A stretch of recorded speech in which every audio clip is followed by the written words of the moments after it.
This one I came across in a charity shop. I do love a bargain book.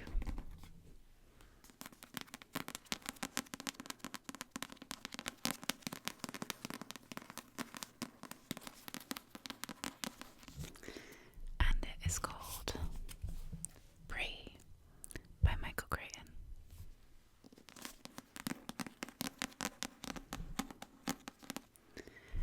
So I've not read this yet, but I have been reading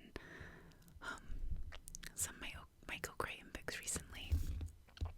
I read Jurassic Park at the end of last year, and obviously 10 out of 10, love Jurassic Park.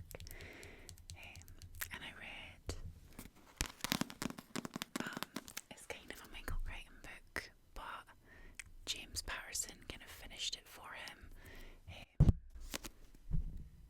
Sorry. Yeah, so it was one after Michael Crichton died, his wife found notes for a book about volcanoes, and she had James Patterson, I believe, finish it off. Yeah, it was James Patterson. So I didn't love Eruption, so I'm hoping that Prey might be more up my street. And I don't know if I didn't like Eruption because of James Patterson's, flavour on it or what. But this one says, in the Nevada desert, an experiment has gone horribly wrong. A cloud of nanoparticles, not the nanoparticles, micro-robots, has escaped from the laboratory. This cloud is self-sustaining and self-reproducing. It is intelligent and learns from experience. For all practical purposes, it is alive. It has been programmed as a predator. It is evolving swiftly, becoming more deadly with each passing hour. Every attempt to destroy it has failed. And we are the prey.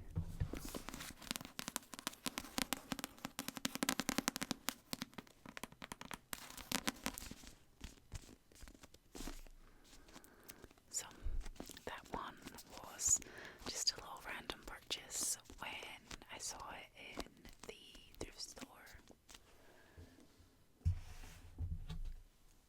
Next up,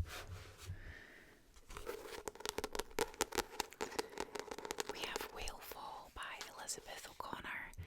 Now, I did a review of this book. I have already finished reading it. I read it over the Christmas break, and I'll link that up here for you. So, Whale Fall was a glorious book. I really thoroughly enjoyed it, and I won't spend too much time on this one because I do go in depth and have a good old chatty ramble about it in the review video of it. So feel free to watch that if you want to learn more about Whale Fall. But it was a really good read, very satisfying. So that is Whale Fall.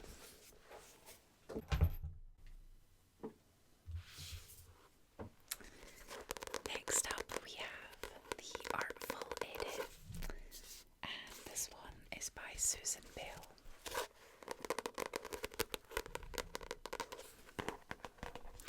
Those of you who know me know that I'm also an author and I'm writing my very first novel, and I have completed the first draft last year, and this year I am in the editing stage. So The Artful Edit is definitely a must read for me this year.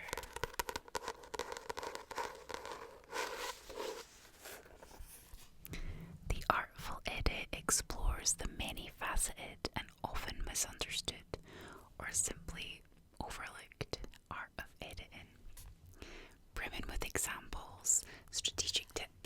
exercises and a series of remarkable interviews with such writers as Michael on Dad J. I'm sorry, I am like 99.5% sure that was a really bad way to say that name. And Anne Pratchett, Susan Bell's vigorous investigation into the history and meaning of the edit reminds us that editing is much more than a computer spell check. It is an art. Like the elements of style, the artful edit is a must-have companion for every writer.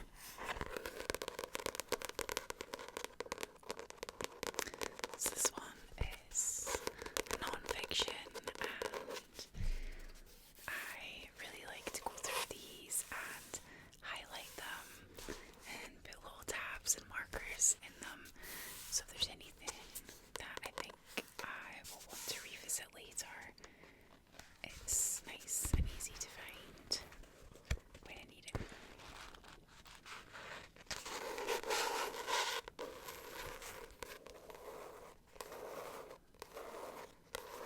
It has a really nice texture on the cover.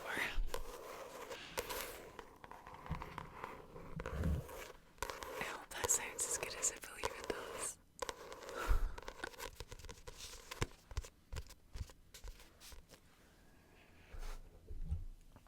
The next book in my stack here was a gift.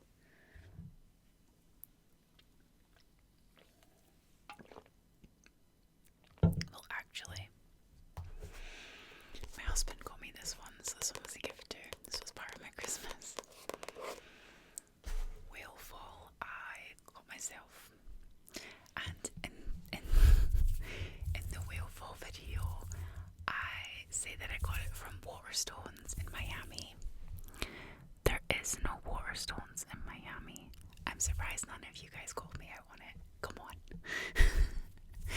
Waterstones is like the UK equivalent of Barnes and Noble, and I just got them mixed up. I got it from Barnes and Noble. Anyway, I might get my stores mixed up from country to country from every now and again. Sorry if I do. Next up, we have a Stephen King.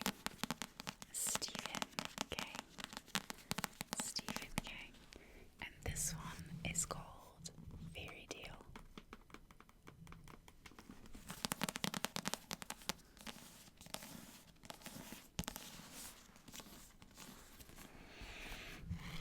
So this one was a gift from my dad at Christmas, and of course everyone loves Stephen King. I've read a lot of his books already. I've not read this one though. And it says, Charlie Reid looks like a regular high school kid. Great at baseball and football. A decent student. But when Charlie is 17, he meets a dog named Radar and her aging master, Howard Bowditch. A recluse in a big house at the top of a big hill with a shed locked in the backyard. When Bowditch dies, he leaves Charlie a cassette tape telling a story no one would believe. Inside the shed is a portal. A portal. A portal to another world.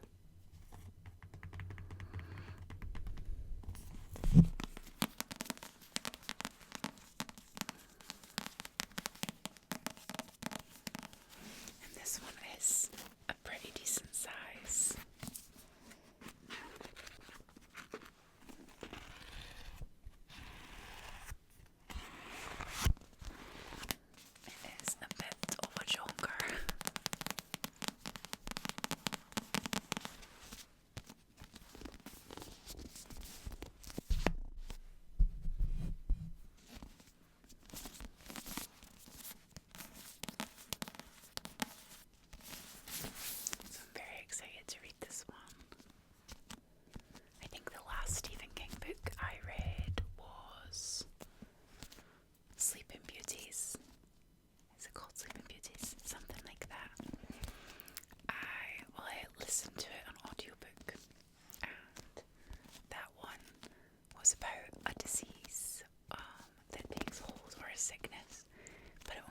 affects women.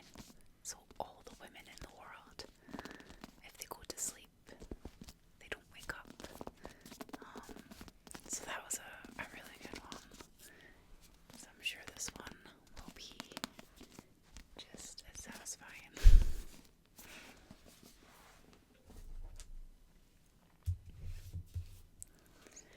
Next up, we have the Hounding. The Hounding. Now, this one was a gift from my husband at Christmas as well. I asked for this, and I'm not sure how to pronounce the author's name, so on the book, do you see how it looks like a K? That's actually an X, not a K.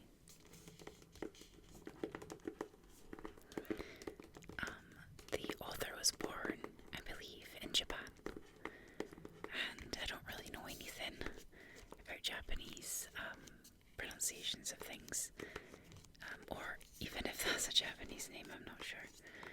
But Shinobi is how I would guess it's pronounced. I apologise if I've got that wrong. So Shinobi Purvis. And this one, I don't know if you can see, I am about a third of the way through the start of this one.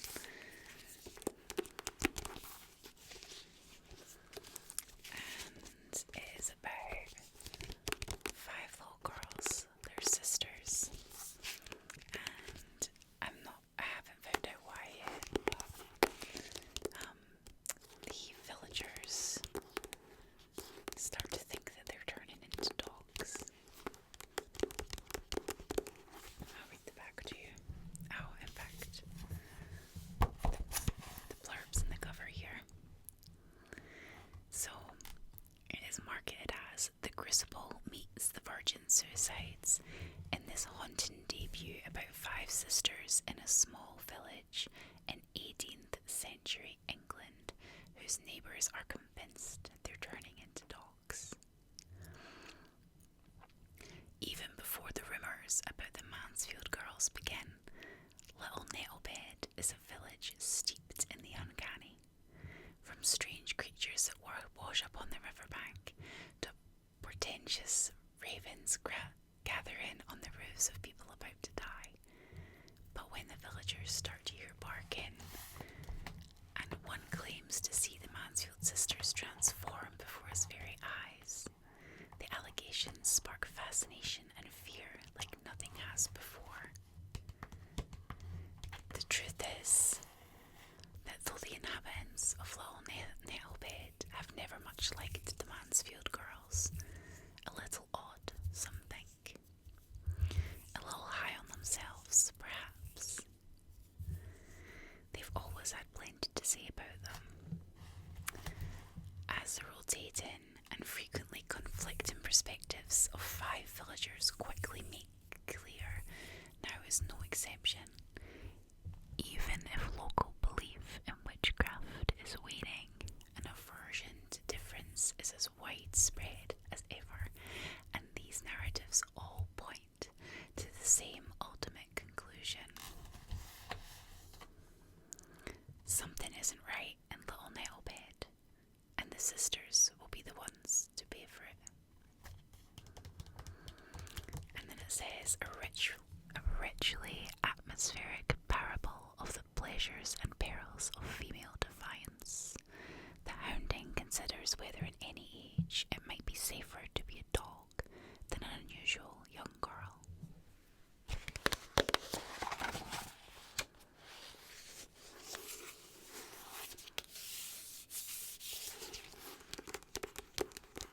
So I will do a review on this once I have finished reading it, but so far it is shaping up to be just as good as Whalefall,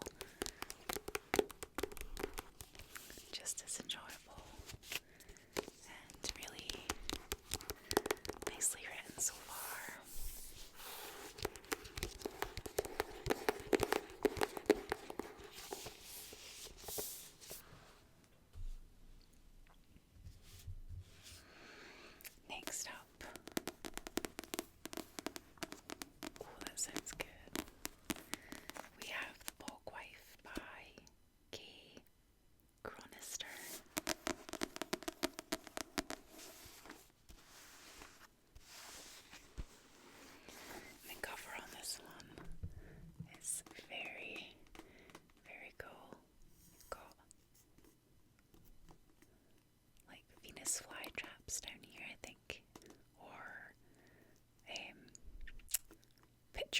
plants maybe. Pitcher plants are carnivorous as well. And then you can see there's a body here.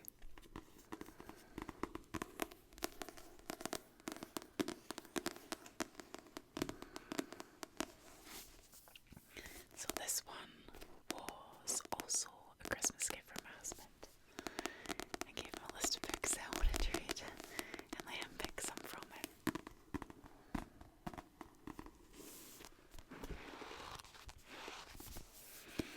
Now I do have two books that have a female character and a bog in the title, so I get confused between which book is which. Let's see. This one says, adhering to an ancient covenant, each generation of the Hadley family sacrifices its patriarch to the West Virginia cranberry bog. In exchange, the bog provides a bog wife, bog wife, bog wife. Brought to life from vegetation, this woman is meant to carry on the family line, but when the bog fails or refuses to honour the bargain, the 5 discordant Hadley siblings, still grieving the mother who mysteriously disappeared years earlier, face an unknown future. A gothic eco-horror, psychological drama and family saga. Wow, that's a sentence. The Bog Wife is a propulsive read about what is knowable and unknowable within a family history and how to recognise when it is time to move forward.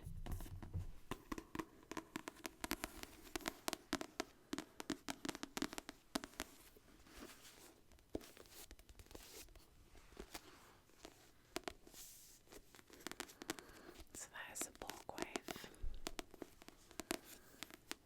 I do love an eco-horror, so that's the reason I wanted this book.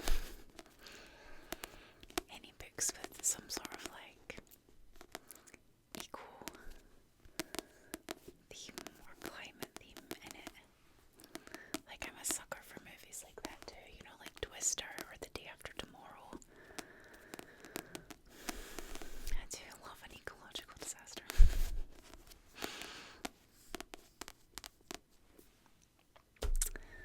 We have a little drink first. Another one of these. Braise. They're so good.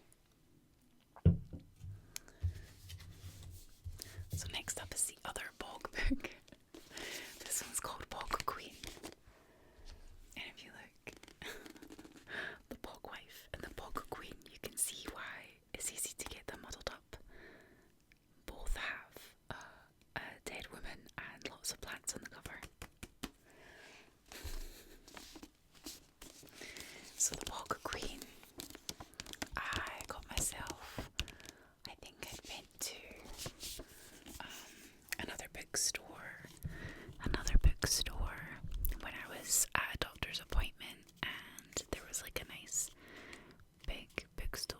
I can't remember what it was called now, but I went in and had a look, and I came across the Bog Queen and knew that I really wanted to read it.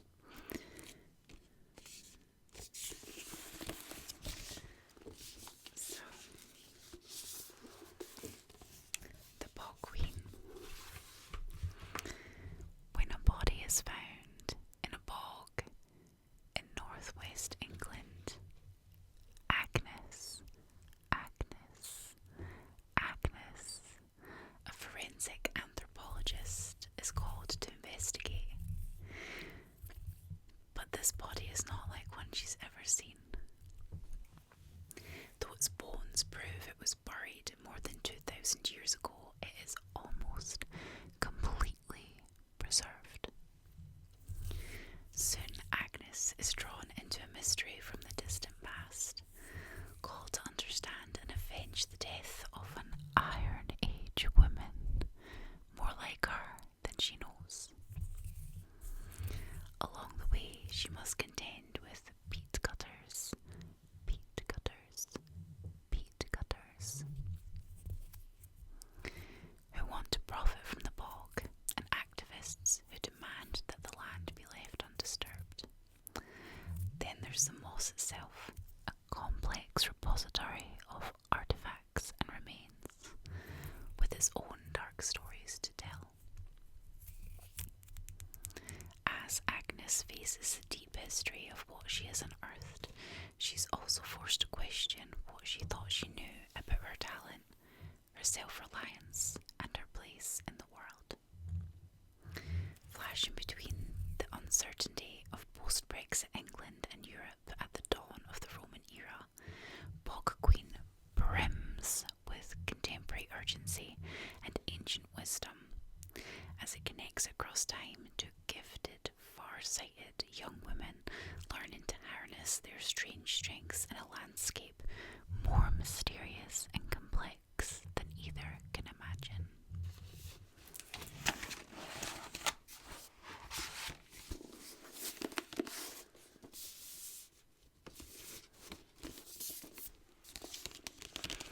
So again, another one with ecological themes. And as always, you probably already know this about me, but I am a sucker for a book based in the UK. I guess it just kind of helps when I'm feeling a little bit homesick.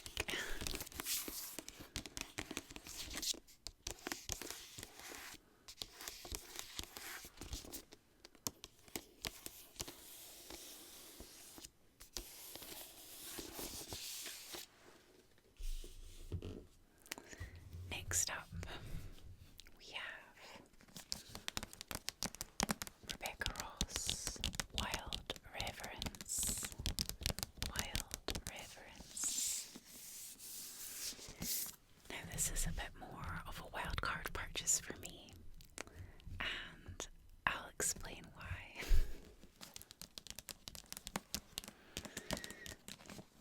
So kind of like how you would make a mood board or a vision board, say, with what you want to achieve or manifest for the year. I have started buying books to put on display on my bookshelf that are kind of like symbolic in some way. So on my little vision board bookshelf, I have Charlotte McConaughey's Wild Dark Shore because I adore the cover, and I would like to think that my book cover will look something like that. Really beautiful, like a piece of art. And also, I strive to be a writer like Charlotte McConaughey. Maybe I can be the Scottish Charlotte McConaughey. What do we think? Let's see. Might take a bit of work, but we're getting there. And so that's some of the things to strive for in that book. I'm trying to think which other ones are up there.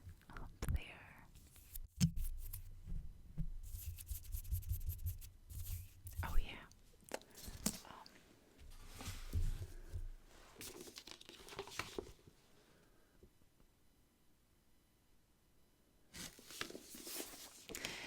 Bog Queen. Bog Queen is up there again. It's, we've got that sort of eco-horror vibes, and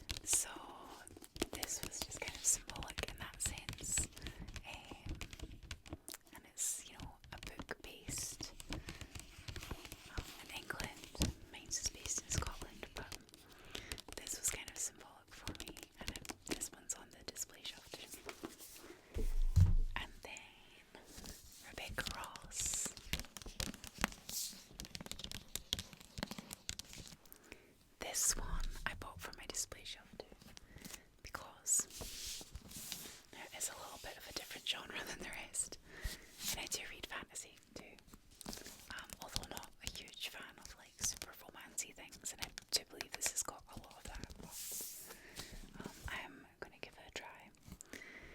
Rebecca Ross lives, I don't know where exactly, but she's in the same sort of area of the Appalachians as I am, and she lives with her husband and dogs, as I do.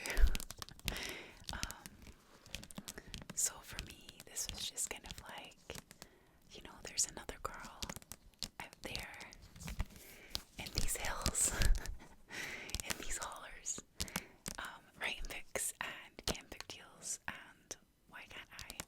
So this was helping me kind of manifest that into existence. But this is a really pretty version as well, so there's some beautiful art inside the cover.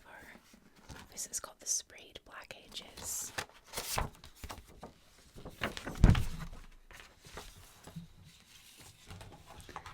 if we take that off, there's some beautiful artwork on the actual hardcover itself too.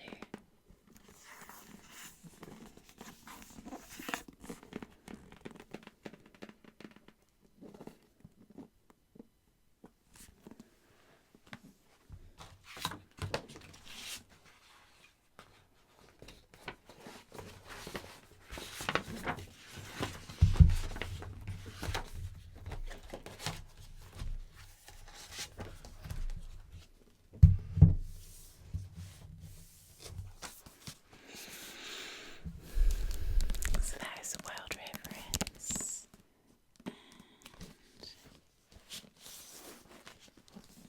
Let me read the little blurb for you. Born in the firelit domain of the underrealm, Matilda is the youngest goddess of her clan. Blessed with the humble messenger magic she uses to carry words and letters through the realm. But the gods will kill for power, and Matilda holds a secret that she must hide from even her dearest allies. And there is a mortal who dreams of her, though they've never met in the waking world. 10 years ago, Vincent Beckett wrote to Matilda on the darkest night of his life, begging the goddess he befriended in his dreams to help him. His request went unanswered, and Vincent became a hardened, irreverent lord of the river who has long forgotten Matilda, until she comes tumbling into his bedroom window with a letter for him. Matilda and Vincent were fated to find each other beyond dreams, but to rewrite the blood-soaked ways of the gods, Matilda will have to face something she fears even more than losing her magic. Finally allowing herself to be loved.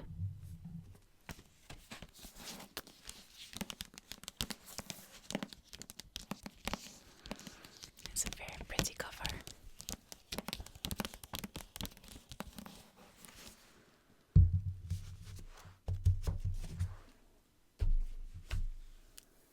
My hair is so staticky today, oh my gosh.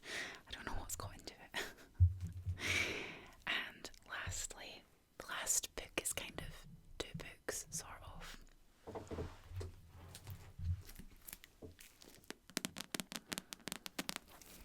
So, we have the Copy Editor's Workbook and the Copy Editor's Handbook. So again, this is because I'm going to be working on editing my novel this year, and I wanted to make sure that I'm going to do it justice as much as I can. So this has exercises and tips for honing your editorial judgment, and there's a guide for book publishing and corporate communications as well.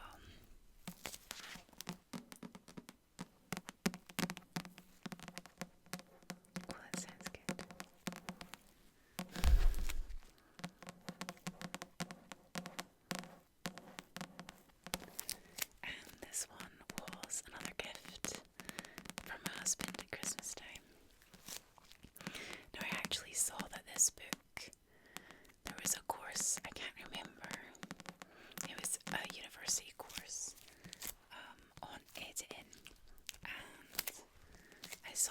this was one of the recommended, or like one of the required reading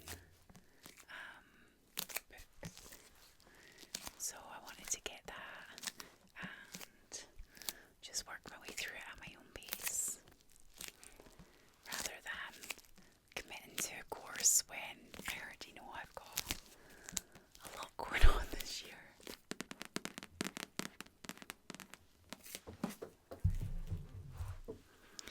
So that is the book haul from over the festive period. I have no idea how long it's going to take me to get through all of those. I still have other books on my bookshelf from even like way back that I haven't read yet, which I think we're all kind of guilty of, right?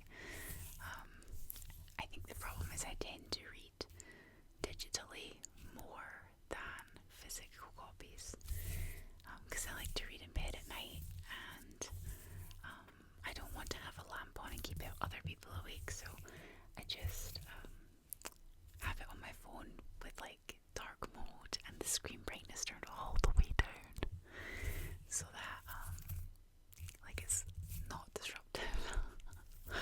So I do tend to read digital things quite a lot, but I do intend this year on reading some more physical copies, because there's just something kind of like exciting about having a physical copy of a book and like holding it in your hands, and you know, all the tactile feelings of flipping the pages, the smells of the paper, compared to the kind of more soulless way of reading with my phone.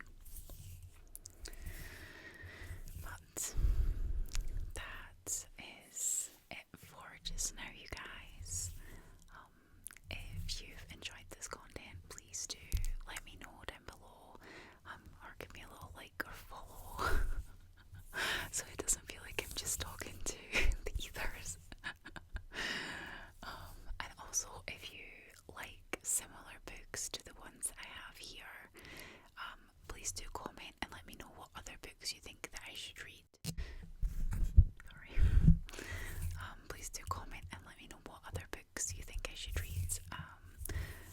Or if you've read any of those, let me know if you enjoyed them. I do love having someone to chat with about the books that I've read. It just makes it more exciting when there's someone else to